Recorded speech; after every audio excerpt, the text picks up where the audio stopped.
Bienvenue à tous sur le plateau d'El Janoubia TV, bienvenue dans ce nouveau numéro de l'émission L'Entretien.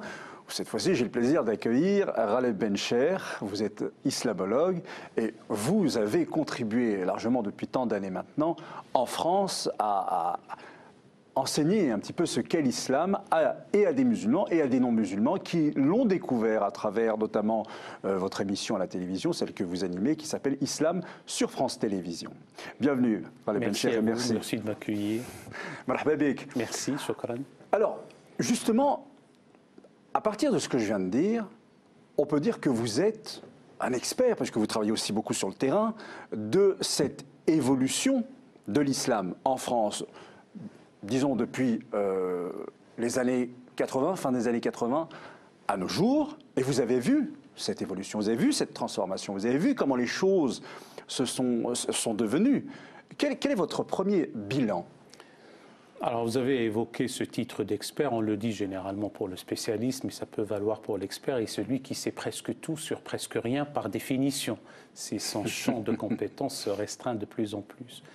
C'est vrai que d'abord comme citoyen, et peut-être on peut ajouter aussi comme acteur, et avec un cours de vie qui se prolonge encore un peu sur ces 3 décennies, il y a eu une réelle évolution.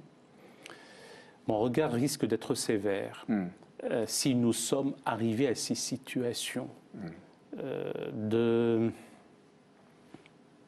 d'action violente, de terrorisme, où le vocable islam lui-même est devenu anxiogène, synonyme d'épouvante, et notamment en France et par-delà en Europe. Il y a certes des raisons dites extrinsèques et des facteurs endogènes aux faits islamiques, mais en ce qui concerne la France, et c'est là où mon appréciation risque d'être vraiment sévère, c'est peut-être parce que nous avons délaissé le terrain et qu'il n'y a pas eu suffisamment d'hiérarques musulmans compétents. Le nous, c'est qui le nous ? Nous autres, d'abord citoyens musulmans, parce que s'il devait y avoir une parabole évangélique à laquelle je tiens par-dessus tout, c'est la parabole de la poutre et de la paille. Ouais. Il faut voir d'abord ce qui ne va pas chez soi, avant d'incriminer autrui et de considérer qu'il est le responsable du chaos ou du désordre. Il peut l'être, mais il faut voir d'abord en soi, sans autoflagellation aucune, sans haine de soi, sans critique gratuite. Il faut avoir ce regard lucide. Donc le nous, vous avez raison de le dire, c'est nous autres citoyens musulmans, ou résidents, parce qu'il se trouve aussi qu'il y a des résidents dans ce pays, ou ceux qui sont de passage. Et il y a eu malheureusement un manque de compétences, un manque de sérieux, une course à la représentativité pour jouir d'une certaine notabilité. Et est-ce que vous pensez, alors j'allais vous demander à votre avis qu'est-ce qu'il aurait fallu faire, mais j'ai envie de vous demander plutôt à votre avis qu'est-ce qu'il faudrait faire aujourd'hui ? Alors il y a le cas idéal et malheureusement les contraintes, les contingences du moment.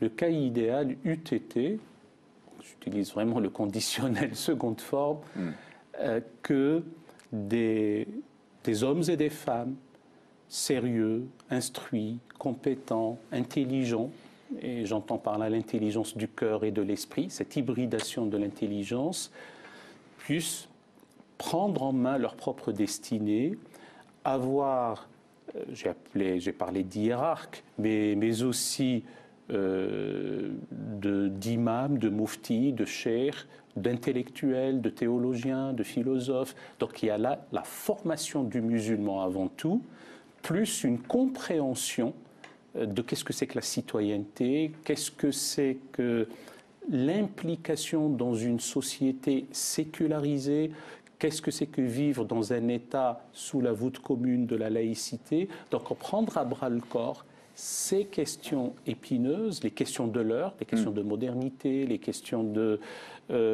valeurs dites de la République, parce que là aussi il faudrait préciser les choses. Ça n'a pas été fait. Nous avons manqué aussi d'institutions. Alors les institutions, ce n'est pas que les citoyens qui les font. Ils peuvent même vouloir et être tous d'accord pour les faire, pour les avoir, mais il y a quelqu'un qui s'appelle l'État qui va dire oui, non, et qui mettre dans ces institutions. Alors vous avez tout à fait raison de dire qu'il n'incombe pas aux citoyens seuls, aux AUX, d'avoir ces institutions sur lesquelles je reviendrai. Il se trouve simplement qu'on est dans une situation paradoxale. Ouais. Un État laïque n'a pas à se mêler des questions cultuelles de quelque religion que ce soit.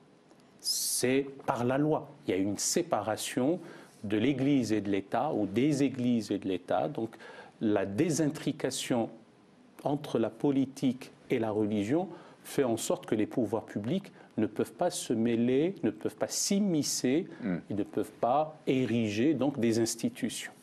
En même temps, bon, je fais du macronisme maintenant, il faut bien que ces pouvoirs publics puissent avoir des interlocuteurs privilégiés. Il est légitime que le ministre des Cultes puisse avoir en face de lui un partenaire. Et donc, pour produire ce partenaire-là, et en parlant donc d'institutions au pluriel, j'en vois pour ma part deux types. Une, genre mosquée de Paris ou les grandes mosquées de France.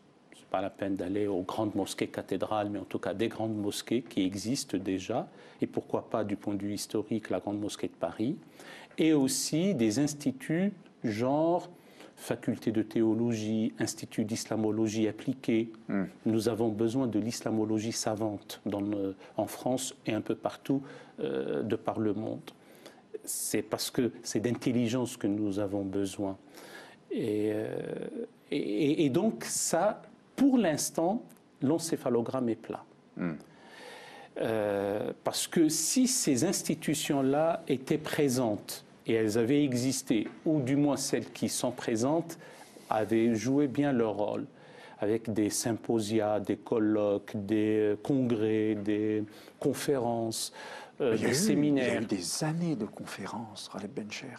J'ai l'impression qu'il n'y a eu que ça de conférences. Il y a un trop-plein de conférences, que les gens en ont consommé et consommé de la conférence. Alors, s'il s'agit de conférences où l'on fait on insiste d'une manière maladive, obsessionnelle sur la norme religieuse, l'aliénation ou la captation des consciences, cette religiosité, pardonnez-moi le terme un peu crétinisante, de ce point de vue-là, il y a eu effectivement de nombreuses conférences et nous voyons le résultat. Il y avait aussi quelques conférences, je ne voudrais pas paraître dédaigneux, qui ont un peu ronronné dans le domaine du dialogue interreligieux.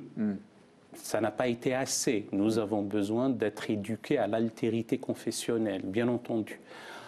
En revanche, des conférences sérieuses, des colloques où l'on dirime les thèses fondamentalistes, où l'on pourfend les doctrines de l'islamisme politique, où l'on s'attaque aux causes et à l'idéologie du radicalisme religieux, comme on dit. Eh bien ça, à ma connaissance, je n'en ai pas vu. En tout cas, je n'en ai pas vu suffisamment. Alors, si vous parlez des grands shows, des grands rassemblements, il y en a eu, il y en a.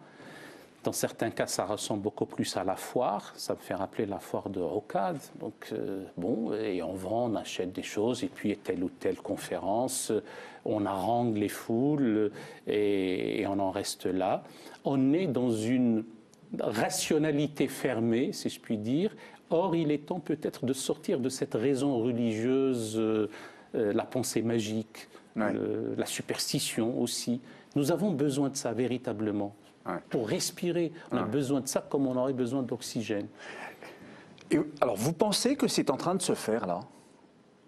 Qu'il se passe quelque chose. Alors, voilà, l'actualité aujourd'hui en France, il suffit de lire les journaux, il y a toujours un article sur l'affaire Ramadan, et avec lui, ça entraînerait. Alors, bien sûr, on verra qui a fait, qui n'a pas fait. Hein. Donc la justice dira ce qu'elle aura à dire, bien évidemment.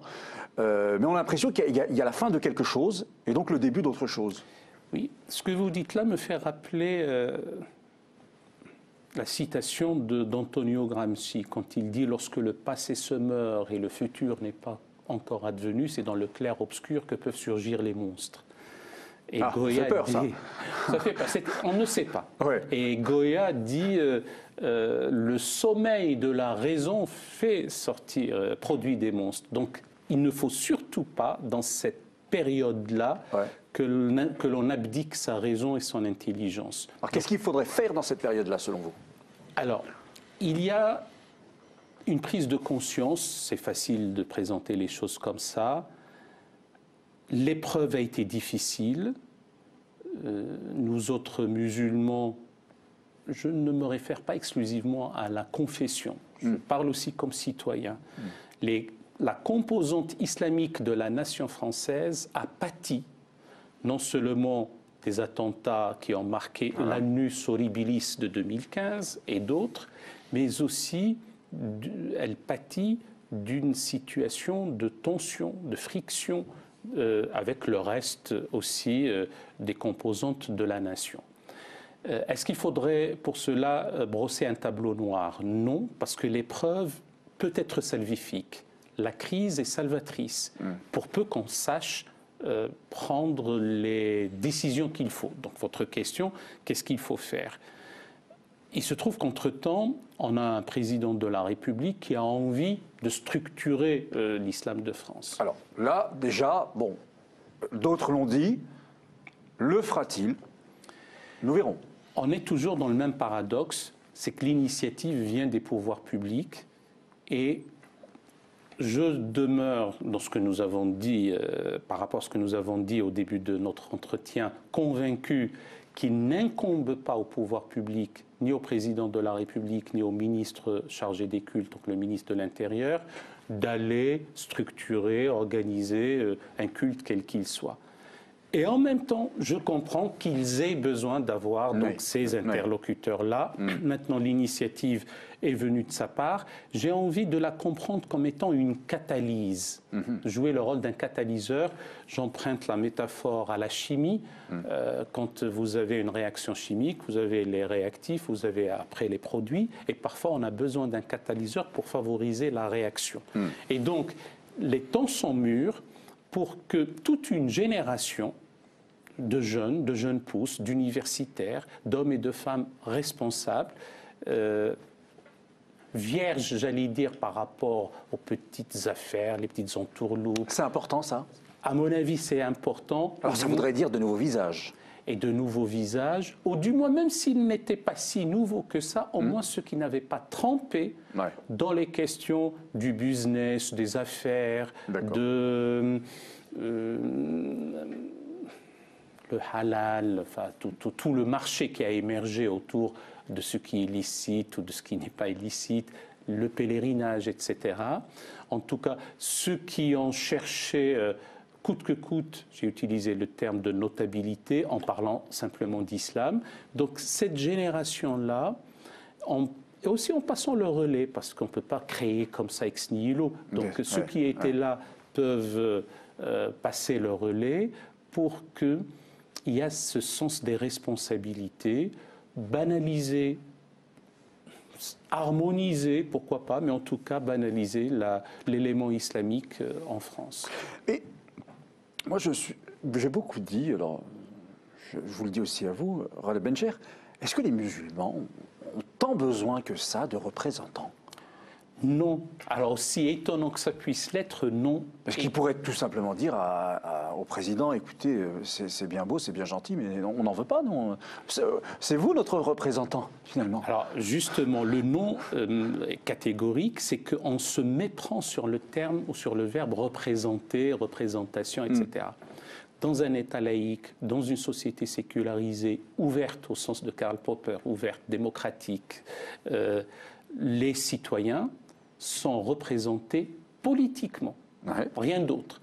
Et donc, les citoyens musulmans, s'ils doivent être représentés, ils ne peuvent être représentés que par leurs propres élus. D'ailleurs, à ce jeu-là, il vaut mieux que le collège électoral soit conforme au collège électif, même si ce n'est pas par l'abord confessionnel qu'on joue à la représentation. Et la représentation nationale, en tout cas au moins en théorie et en droit, elle n'est pas là pour laisser une coloration confessionnelle pour les représentants du peuple.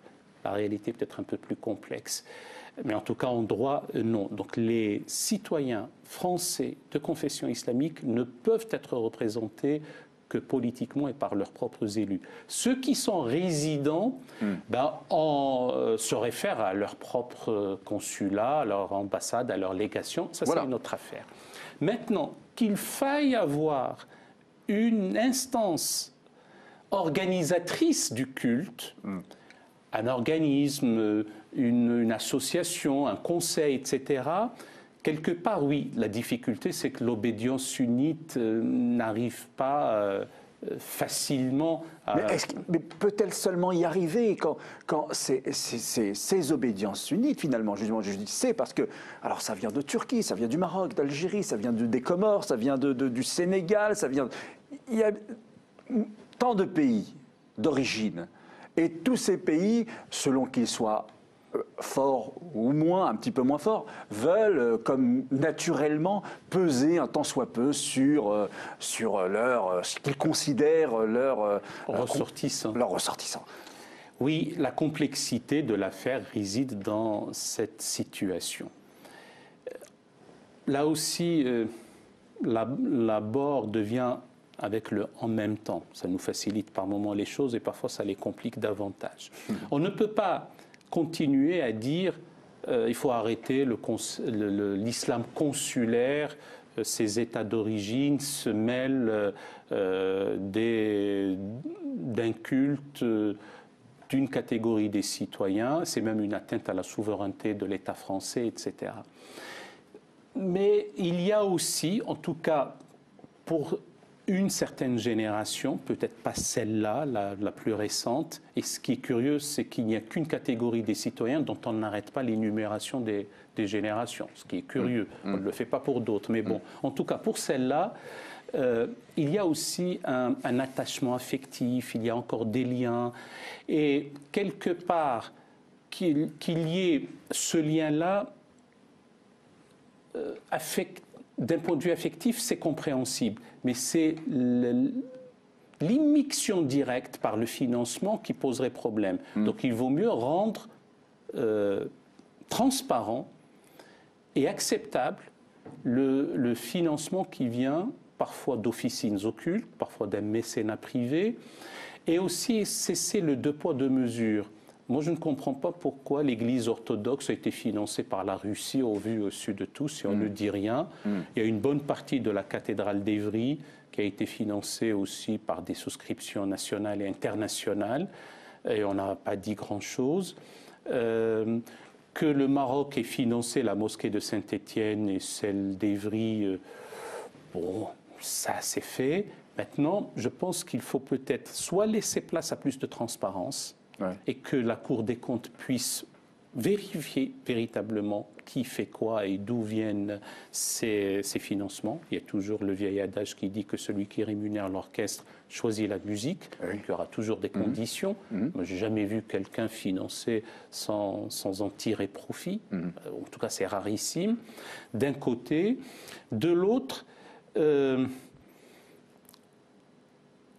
c'est cette tutelle ou l'ombre tutélaire des pays dits d'origine qu'il faut qu'elle s'amenuise dans le temps, même si le lien reste symbolique. Alors pourquoi est-ce que je dis ça? Parce que les citoyens français de confession islamique, la phrase est alambiquée, mais elle a l'intérêt d'être rigoureuse, ont, comme leurs compatriotes catholiques ou même juifs, une sorte, je ne dis pas une double appartenance, mais une double allégeance. La première, elle est sociale et politique, et la seconde, elle est morale et spirituelle ou affective. Celle qui est sociale et politique, c'est l'appartenance à la nation, avec les devoirs du citoyen, les droits du citoyen qui en découlent, le droit et le devoir liés à la citoyenneté, c'est comme l'avers et le revers d'une même effigie. Nous avions un ancien Premier ministre qui a parlé même d'un même talisman. D'accord. En revanche, l'appartenance morale, spirituelle et affective, eh bien, tout comme les compatriotes catholiques eh bien, sont attachés au Vatican et à la direction du souverain pontife. Ce qui est tout à fait compréhensible dans la mesure où, voilà, il y a quelque chose que nous connaissons tous, c'est ce moment où nous allons enterrer quelqu'un qui nous est cher. Et là, à ce moment-là, le politique et le social s'arrêtent. Il ne dit plus rien de ce qui se passe et qu'on est en train de vivre. Et c'est là que la spiritualité donne du sens, du moins, à ce qu'on est en train de vivre et qui est douloureux pour quelqu'un, quel qu'il soit, de quelque confession qu'il soit. Donc, pourquoi trouver si étrange qu'on ait besoin des deux? Eh bien, justement, c'est pour ça qu'il faut savoir, à l'instar de ce qui se passe avec les autres composantes de la nation française, banaliser, harmoniser, je tiens à dire les deux mots, plus peut-être même davantage banaliser, parce que ça ne devient plus une singularité qui fait peur, qui fait couler beaucoup d'encre, etc. Ça fait partie du paysage culturel, et pourquoi pas culturel français, et surtout mettre en avant, j'insiste, sur cette notion de citoyenneté avec l'égalité des droits et le fait de s'acquitter de ses devoirs comme n'importe quel citoyen. Donc ça ne doit pas être étrange, et vous avez tout à fait raison de souligner le fait qu'il ne faut pas qu'il y ait une quelconque bizarrerie à cela. Bon, à charge pour les imams d'enseigner, d'expliquer, de produire un discours qui prenne en charge, si je puis dire, la carence affective, la prise en charge spirituelle de toute une jeunesse et d'autres. Ils doivent devenir des thérapeutes de l'âme. Pour cela, il faut aussi qu'ils soient bien formés et qu'ils marient deux exigences. Par qui bien formés? Alors, vous avez raison là aussi de poser la question maintenant, parce qu'il faut bien qu'il y ait tout processus a besoin d'une phase d'initialisation.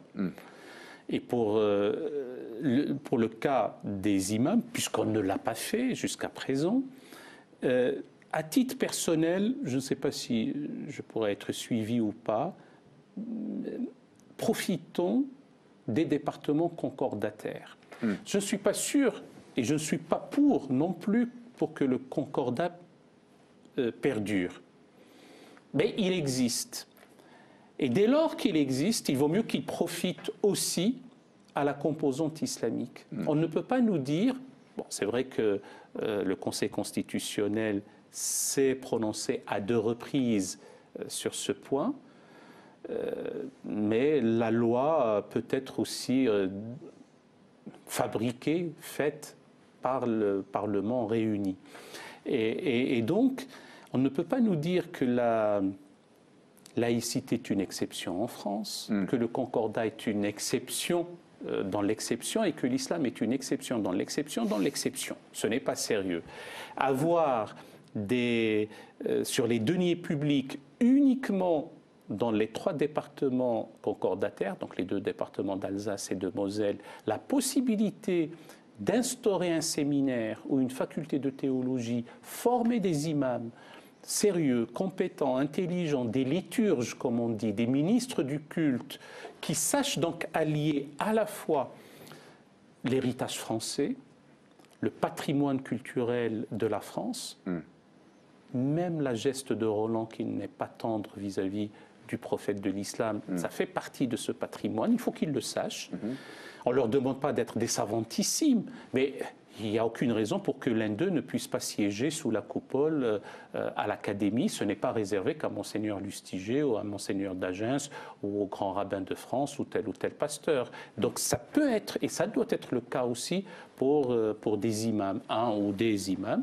Et en même temps, donc savoir, dans une hybridation, dans un mariage, être au fait des différentes écoles de théologie islamique, de ces mouvements de réforme, de ces fameuses SHS, les sciences de l'homme et de la société, cette patrie de discipline dont nous avons besoin, pour que l'on ait des imams, encore une fois, compétents et sérieux, et qu'on arrête, je ne généralise pas, parce que l'article « les » est toujours problématique, je dis plutôt « des » que de « les », eh bien ces imams-là, ignares pour certains, inculte pour d'autres, autoproclamé dans certains cas, et qui continue à corroborer l'idée de médiocrité qui colle à bon nombre de citoyens musulmans.